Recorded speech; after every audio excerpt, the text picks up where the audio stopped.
The Word of God is alive and powerful, sharper than any two-edged sword, piercing even to the dividing asunder of the soul and spirit, and of the joints and the marrow, and is a critic of the thoughts and intents of the heart.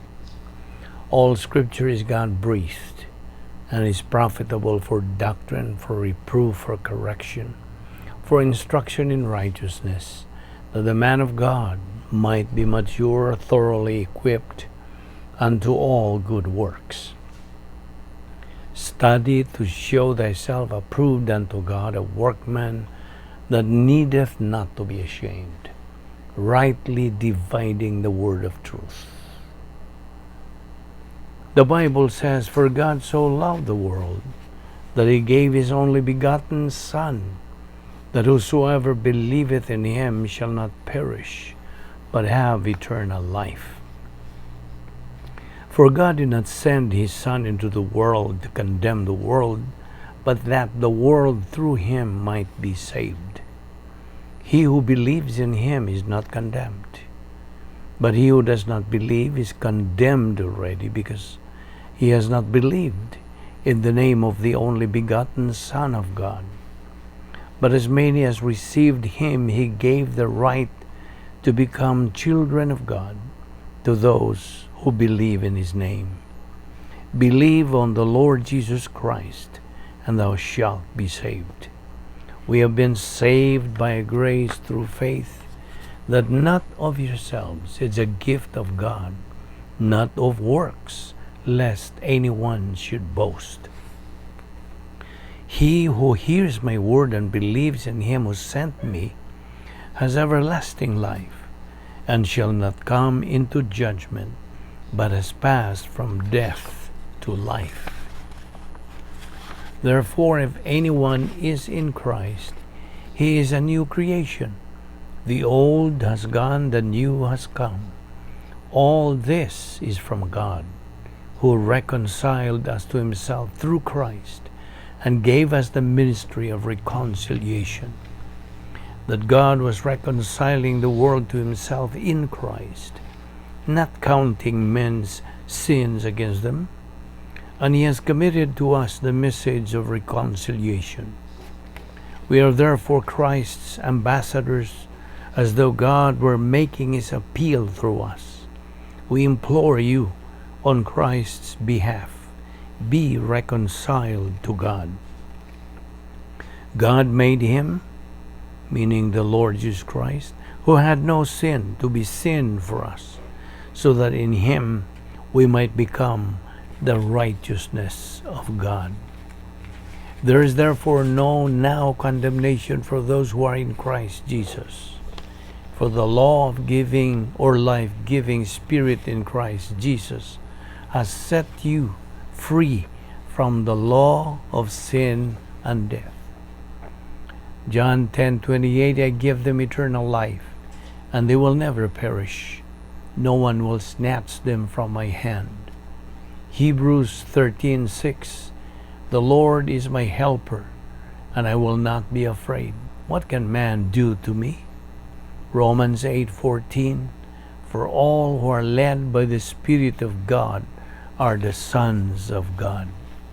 Sa dili pa kita magapadayon sa atong pagtuon sa pulong sa Dios ning adlaw, ikinahanglan ang atong pagpangandam sa atong kaugalingon. Ingon nga mga magtutuo as believers gimanduan kita sa pulong sa Dios nga kita magahingalan, magasugid sa atong mga sala nga nahimo niining adlaw. Busa gamito nato ang prinsipyo diya sa 1 Juan 1:9. 1 John 1:9 nagaingon sa in English, if we confess our sins, God is faithful and just to forgive us our sins and to cleanse us from all unrighteousness. Now, alang kanimo unbeliever, dili pa magtutuo, gikinahanglan nimo dili ang pagkupisal, kundi ang imong pagdawat, pagtuo kang Ginoong Hesukristo, ingon nga imong manluluwas. Believe on the Lord Jesus Christ, and thou shalt be saved. Acts 16:31. Busa, sa hilom, magampo ta.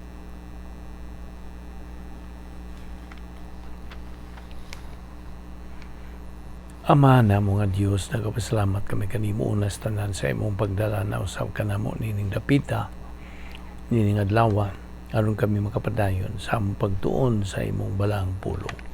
Salamat o Diyos, nga imo pangilugwayan kini among kinabuhi ang tunigayon na kami buhi pa o nagaginhawa pa.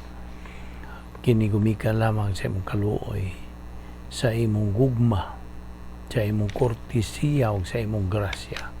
Salamat o Diyos. Nining among Bible study through the YouTube ubo sa Balbido Evangelistic Ministry. Bani kami pinagis pagahom sa Espiritu Santo. Kining tanan among ipasalamatan sa ngalan ni Ginoong Jesucristo. Amen. Maayong adlaw sa tanan o aniya naman usab kita nining atong daily Bible study. O magapadayon kita sa atong gibiyaan nga mga butang gilisgutan. O by the way, niya pa kita sa tunanan nga giruhan og grace.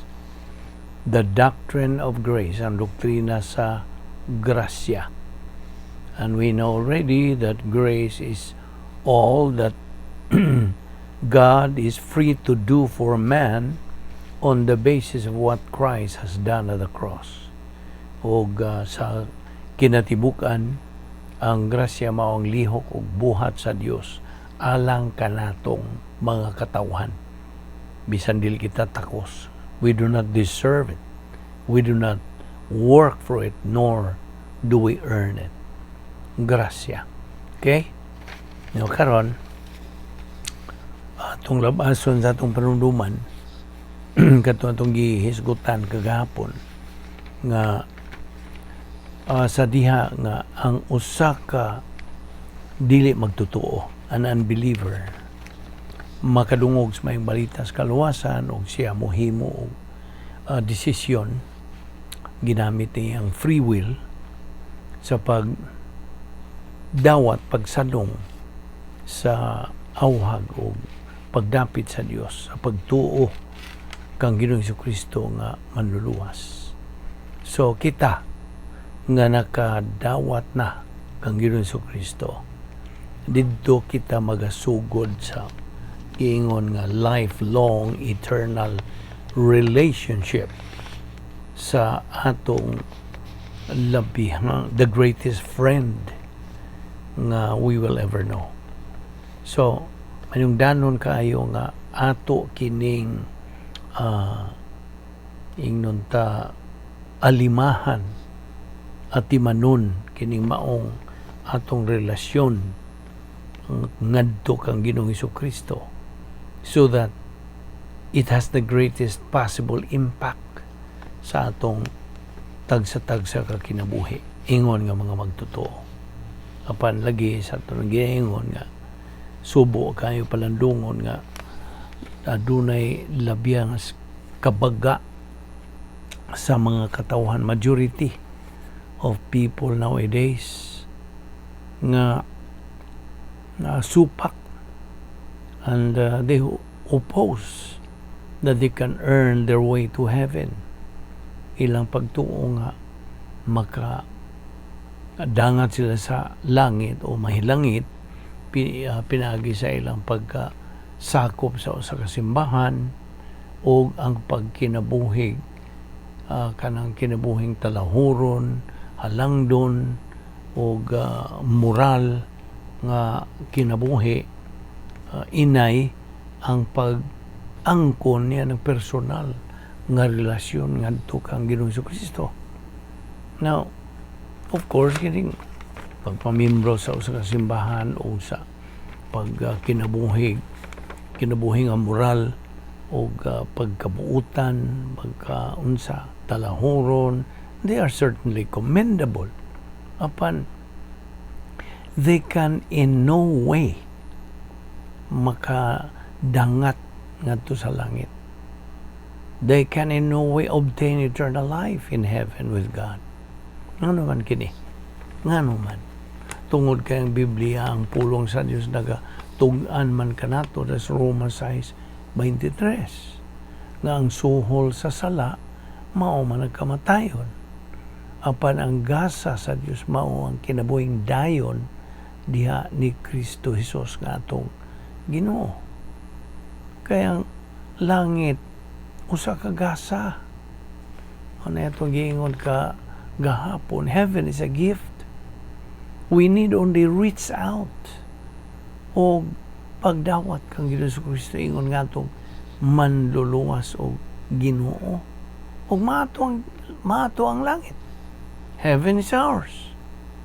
Now, kay hinungdan God for this is that God's standard for heaven is perfection. Hingpit, it is perfection. Yet, no one has ever lived a perfect life. Wala. Gawas lang kang Ginoo Kristo. Why nakakinabuhi hingpit, perfect life? Gawas lamang kang Ginoo Kristo. Kaya kitang mga katawan, ang sala mo'y nakapahimulag kanato gikan sa Dios. Sala nga kanang dili mapasaylo, unpardonable sin. You see? Unsa ba ang unpardonable sin? Ang imong pagsalikway kang Ginoo Kristo. Ang imong pagpasipala sa Espiritu Santo. Mao kana ang sala nga dili na mapasaylo. Unforgivable sin. Unpardonable sin. No. Bitaw na sa imong basa diha kana sa Mateo 12:31-32. Sa gisulti diha. Wherefore I say unto you, all manner of sin and blasphemy shall be forgiven unto men, but the blasphemy against the Holy Spirit cannot be forgiven unto men. And whatever or whosoever speaketh against the Son of Man, it shall be forgiven unto men. But the blasphemy against the Holy Spirit cannot be forgiven, neither in this world, neither in the world to come. Mao ka na ang tugon diha o mando diha sa Mateo 12:31-32. Now, timan na nato nga ang mga maayong binuhatan o the good deeds nga atong mabuhat din sa kalibutan can never qualify. Dili makakalifika nato nga mahilangit tungod kay they are not good enough compared to God's work of salvation. Sabta gina. So, ako lang nang subli aron masilsil na ginanimo sa imong alimpatakan sa imong kalag. Okay? Kaya mo man lagi nga itong paagi din is a method of inculcation, sinilsilay. That's why we repeat and repeat and repeat as many times as we can. Aron di nagyod makalimtan nato ingon nga mga magtotoo. You can never forget it anymore. Mao na tuyo sa sinilsilay, mao ni tuyo sa inculcation method sa pagtuon sa pulong sa Dios, sa tuyo nga di nagyod makalimtan. Dili kay aron may dumduman, dili. That is not the main purpose sa inculcation method, dili. Nga tuminom naman, dili. Nga dili nagyod makalimtan. Sabot ka? So I hope nasabtan mo na. Na okay. Nag-tukbil man ta last time bahin sa kamatayon sa kanang magtotoo. Okay? I'm talking about a believer. Now, ang kamatayon sa matag magtotoo ni Ginoong Kristo, kamatayon physical, okay? Mao ang desisyon sa labawng makagagahom nga Dios. It is the sovereign decision of God. Now, sa tibuok natong kinabuhi, mohimo bang yutag mga desisyon, labihas kadaghang mga desisyon, di ba? Now, nang uban atong mga desisyon mga maayo, kay kadtong mga mayong mga desisyon ato man tong gihimo gikan sa dapit nga naay kalig-on, position of strength, o ang uban nato mga desisyon mga dautan, mga di maayo tungod kay gihimo nato tong mga desisyon na di gikan sa dapit nga may kaluyahon na position of weakness. Now, when it is time for the believer to die, kung iya nagyong panahon, ang kamatayon sa usa ka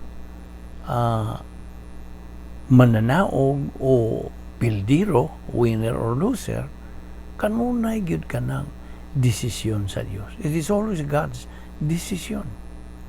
Now, ingon nga usa ka pildiro nga magtotoo, wa kini magpasabot nga nawa ang iyang natangtang ang iyang kaluwasan. Wa.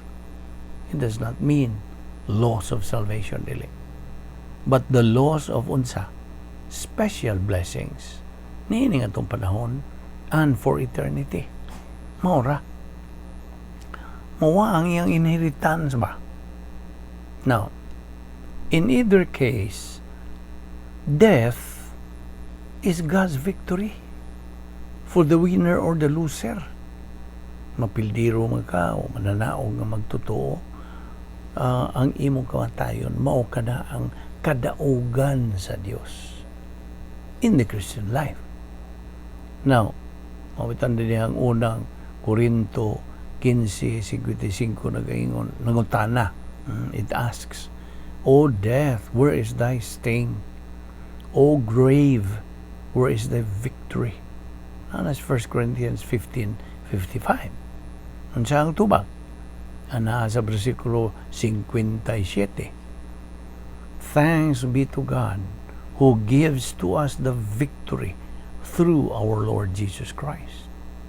Now, ang magkanang magtutuo nga mananaog, the winner, or the believer who executes sa plano sa Dios, nagatuman, mao kini siya ang anaa na nag-iya kini siya most fantastic life on this earth and maximum blessing in dying as well. Kung siya mamatay na o sa iyang atubang na kamatayon, na ay maximum blessing.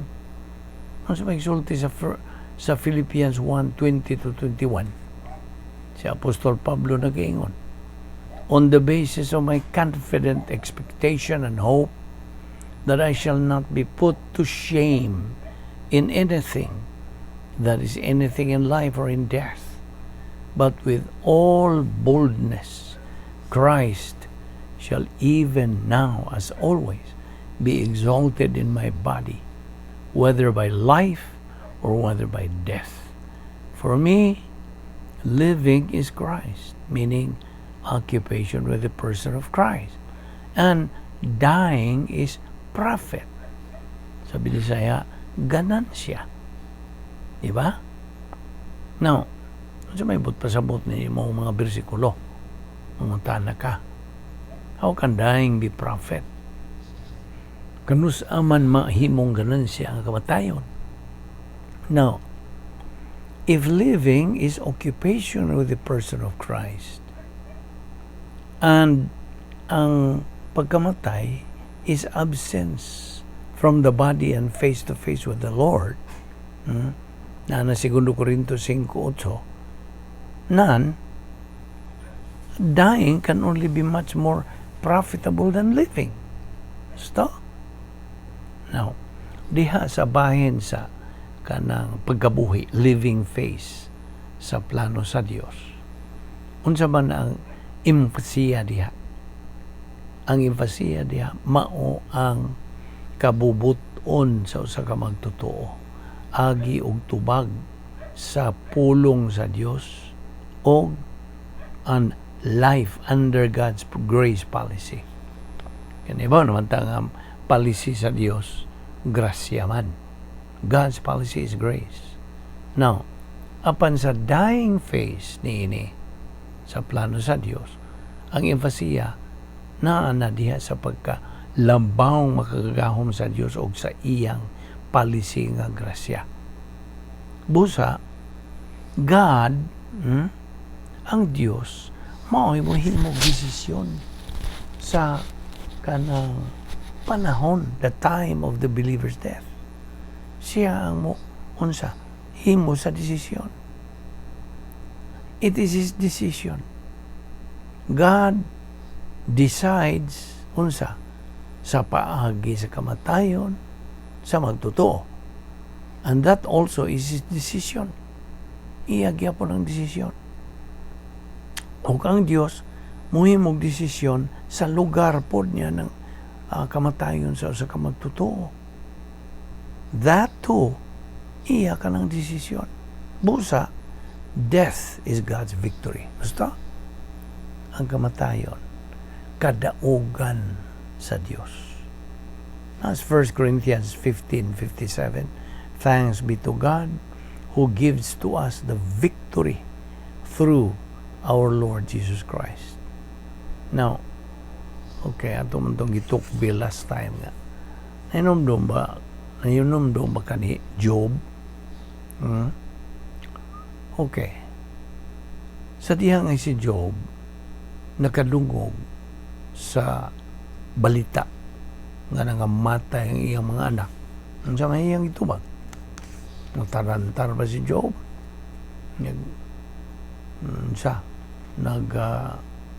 Nagminatay ba siya sa magkaluna? Pagkadungog yun niya nga nangamatay ang mga anak, ang sa may iyang isulti. The Lord gave, the Lord takes away, the Lord separates the soul from biological life at physical demoly put pasabot. And then, what was Job's conclusion? Blessed be the name of the Lord. Mao to'y gisulti ni Job. Mao to'y reaksyon niya. The Lord giveth, the Lord taketh away. Blessed be the name of the Lord. And the conclusion diya sa Salmo 116, versikulo 15 mo ni, precious in the sight of the Lord is the death of His saints. Salmo 116, versikulo 15. Now, kining gitawag dinig saints, mga balaan o mga binalaan, kini nagpasabot og mga magtotoo. Saints here means all believers. Winner ba siya o loser? Therefore, diha sa kamatayon, diha sa unsay gilati diha sa pinadayag kapitulo 21 versikulo 4, unsay gisulti, God shall wipe away all tears from their eyes, and there shall no longer be any more death.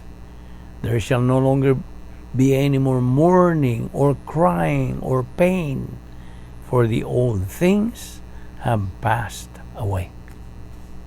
Now, with this second concept sa kamatayon as God's victory, atong i-summarize ato naman yung gihisgutan kagahapon wa pagyuta mo kasud nini nga unom kini ka mga prinsipyo sa kadaugan sa Dios over death. Diha ang prinsipyo 1, ang nagunang prinsipyo mo kani, ang kamatayon sa kamagtotoo, desisyon ka na sa Dios. Okay? Busa, ang pisikal nga kamatayon sa kamagtotoo, kadaugan sa Dios. Mao ni prinsipyo nga naguna. Ikaduhang prinsipyo, ang desisyon sa Dios bahin sa kamatayon sa kamagtotoo, nag-aapil na kini sa panahon, paagi o dapit sa kanang kamatayon. It includes the time, the manner, and the place of death. Busa. Nothing can remove the believer from this life until God decides. Sabtagin na. Okay? Walay makatangtang sa magtotoo, walay kanang kuha sa magtotoo, gikan ining kinabuhi hangtod nga ang Dios mohimong desisyon. Prinsipyo na numero 2. Adto ta sa ikatulong prinsipyo. Unsa gisulti sa ikatulong prinsipyo? Tungod kay ang Dios hingpit. Okay? Ang iyang timing hingpit pod in all matters of the life and death of the believer. Hingpit. Muna prinsipyo numero 3. Ang prinsipyo numero 4. Saglit ang kamatayon sa kamagtotoo is a wise and gracious decision of God. Walay mausa ang may katungod sa pag-question sa hingpit nga kaalam sa Dios in any matter. That's principle number 4. Principle number 5. Neither historical nor natural disaster, neither warfare nor terrorism can remove the believer apart from divine consent. Why makatangtang kanang historical kasaysayan ba o natural nga mga kanang katalagman, mga gubat ba tungod sa o tungod ba mga terorismo, walay makatangtang sa magtotoo, gawas sa unsa pagtugot sa Dios. Principle number 5 na. Anto tas principle number 6. Busa kita nga nahibilin ania pa dinhi sa kalibutan wa gyud tay katungod sa pagkwestiyon sa kaalam, sa hustisya, sa grasya o sa timing sa Dios, sa kamatayon o sa hinigugma. Ayaw na ginakalimti ha? We who are left behind, wa tay katungod sa pagkwestiyon, sa kaalam, sa hustisya, sa grasya o sa timing sa Dios. Bahin sa kamatayon sa usa ka hinigugma. Now, naay exception. Exception to dying grace.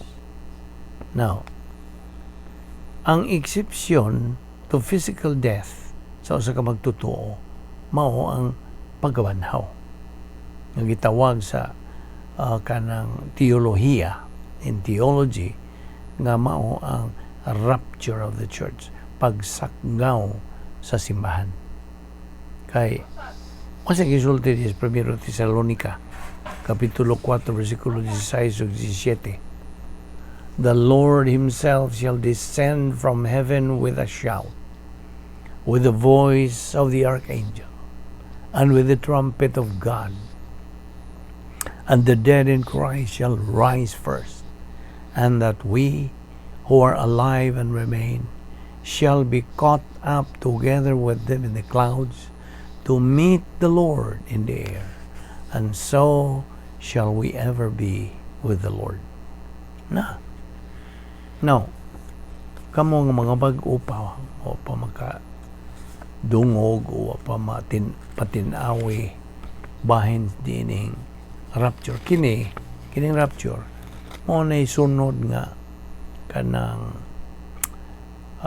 ingnon ta chronological event, okay, biblical event sa kanang timetable sa Dios na ang atong gibasihan nga moabot ka na.